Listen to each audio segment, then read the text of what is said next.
Cette information à présent, il n'a jamais été question de purification d'un quelconque avion d'Ethiopian Airlines à l'aéroport de Lomé. La nouvelle fait le tour des réseaux sociaux depuis plusieurs jours déjà, sans vérification appuyée par les images de prêtres vaudous qui auraient été prises par le DG de l'institution. C'est vrai qu'il y a eu des prêtres vaudous sur le site, mais pour une autre raison. Que s'est-il réellement passé donc à l'aéroport international Gnassingbé Eyadema et que cela est allé aux nouvelles? Ces images alimentent les réseaux sociaux depuis quelques jours. Elles montrent une supposée cérémonie de purification sur un avion d'Ethiopian Airlines le 20 juin dernier sur le tarmac de l'aéroport international Gnassingbé Eyadema. Pure désinformation recadrée ici par le premier responsable de l'institution. Ils ne sont pas venus pour purifier l'avion. Mais comment purifier l'avion? Vous savez, la première fois que la petite foudre était tombée, nous sommes dans une zone de bain. Ils ont leur tradition. Ils nous ont dit que dans des cas comme ça, il faut venir faire une petite cérémonie pour exorciser l'endroit pour que ça ne se répète plus. Effectivement, quand ils avaient fait sur la piste, ce n'est plus tombé sur la piste depuis des années, des dizaines d'années. Maintenant que c'est tombé au niveau de l'avion, ils ont dit qu'il faut qu'ils viennent faire des petites cérémonies. Bon, écoutez, imaginez-vous que je disais non. Qu'est-ce qu'ils vont dire?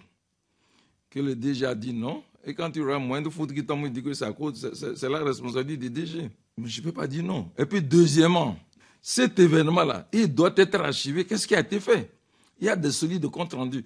Donc, vous avez dû me voir à côté des gens qui ont fait le travail. Parce que je veux archiver ça pour dire que le 20 juin 2021, à 12h20, il y a eu tel événement. Et dans cet événement, voilà, les traditionnels sont venus aider à ce que ça ne se reproduise pas. Un avion frappé par la foudre, le phénomène arrive très rarement. C'est néanmoins la deuxième fois que cela se produit à l'aéroport de Lomé, toujours sans incident majeur. Pour cause, l'aéroport, aujourd'hui classé parmi les plus modernes en Afrique, est équipé pour minimiser ce genre de choc. Heureusement qu'on a des paratonnerres qui ont pris toute la décharge. Et c'est le résiduel qui est parti toucher l'avant gauche de l'appareil. Je suis parti voir et je vous assure que sans ces paratonnerres qu'on a installés à la nouvelle aérogare, on en a plusieurs qui amortissent, ça allait être grave. C'était même le cas, il y avait quelqu'un qui était pas loin de là, du Link, télescopie pour entrer dans les avions, qui a été touché légèrement.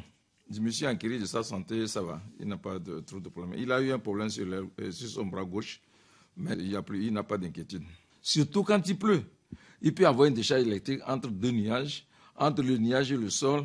Et souvent, les constructeurs ont prévu un système, les déperditeurs statiques. C'est-à-dire que si jamais ça arrivait en l'air, ça passe par les ailes et ça sort dans la nature. L'appareil d'Ethiopian Airlines stationné dans la zone de l'aéroport touché par la foudre ce dimanche reste cloué au sol. Il subira une inspection poussée avant d'être convoyé à Addis Abeba pour un check-out total et profond.